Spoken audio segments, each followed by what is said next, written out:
came back! Oh, it's so lovely to see you again! Usually I only get one chance to speak to people, even though I'm with them their whole lives.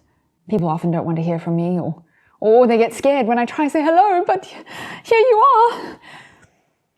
are! I know a lot of people think they know what I am.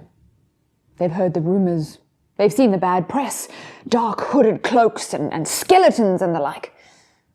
Although I do maintain that black is a universally flattering colour.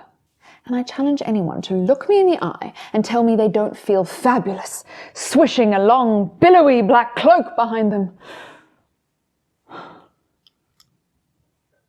But still, lots of people see that look and they think I'm bad. They think they can tell everything about me from one single Halloween decoration.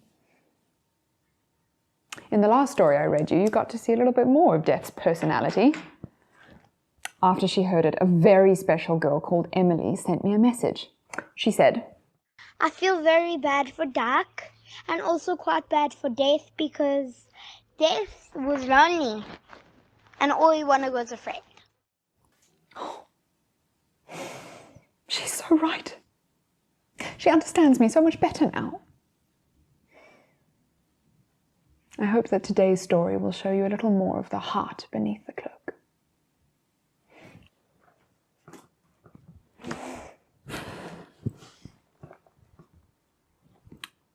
Cry, heart, but never break.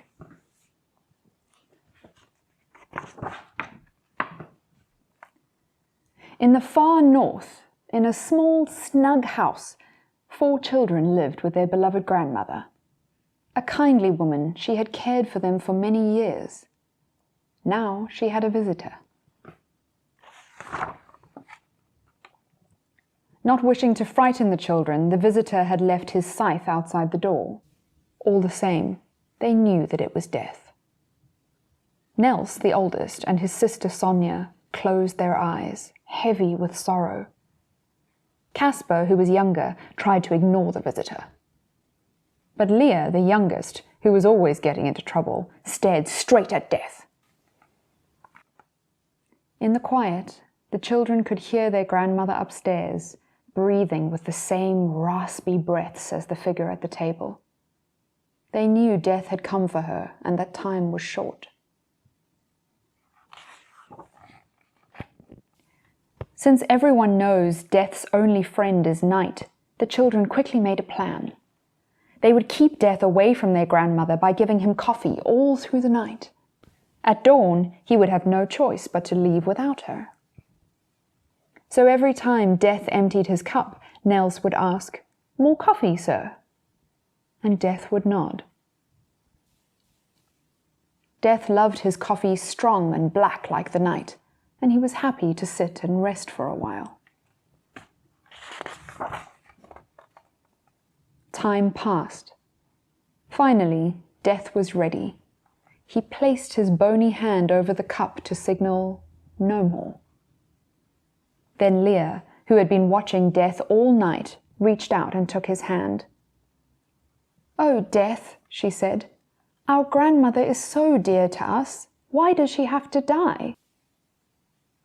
Some people say that Death's heart is as dead and black as a piece of coal. But that is not true. Beneath his inky cloak, Death's heart is as red as the most beautiful sunset and beats with a great love of life. Death wanted to help the children understand, so he said, "I would like to tell you a story." And in a strong, sweet voice, he began to speak. "Once upon a time, so long ago that only I can remember, there lived 2 brothers. One was called Sorrow, the other Grief. Woeful and sad, they moved up and down their gloomy valley. They went slowly and heavily, and because they never looked up, they never saw through the shadows to the tops of the hills. At the tops of those hills there lived 2 sisters, Joy and Delight. They were bright and sunny, and their days were full of happiness. The only shadow was their sense that something was missing. They didn't know what, but they felt they couldn't fully enjoy their happiness. Death saw Leah nodding and said, "I think you can guess what happened next." One day, the brothers and the sisters met. Sorrow fell instantly in love with Delight, and she with him. It was the same for grief and joy. Each couldn't live without the other. After their double wedding and a great celebration, the two couples moved into neighboring houses halfway up and halfway down the hill. This way, the distance to their old homes was the same. They all lived to be very old. When the time came to die, grief and joy did so on the same day, as did sorrow and delight. Their happiness together had been so great that they couldn't live without each other. "That's a good story," said Nels. "It is the same with life and death," Death said. "What would life be worth if there were no death? Who would enjoy the sun if it never rained? Who would yearn for day if there were no night?"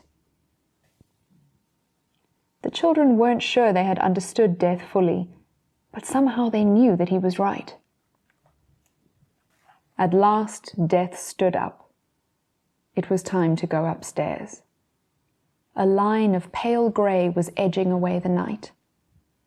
Caspar wanted to stop Death, but Nels held him back. "No," Nels said. "Life is moving on. This is how it must be." Moments later, the children heard the upstairs window open. Then, in a voice somewhere between a cry and a whisper, Death said, "Fly, soul. Fly, fly away."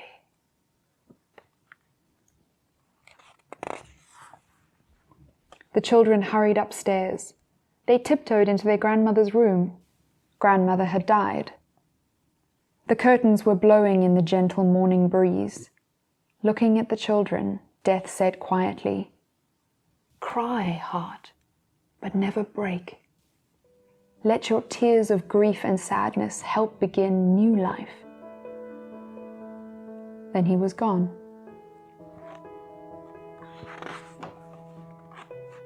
Ever after, whenever the children opened a window, they would think of their grandmother, and when the breeze caressed their faces, they would feel her touch.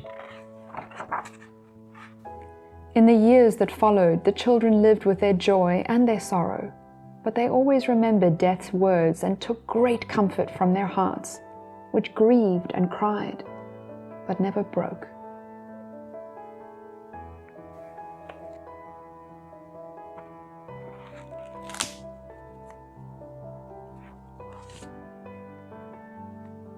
Beneath his inky cloak, Death's heart is as red as the most beautiful sunset and beats with a great love of life. Death is not the opposite of life. I am in life. I'm with you all the time, and I don't want that idea to scare you. I want it to comfort you. We're in this together. Till next time.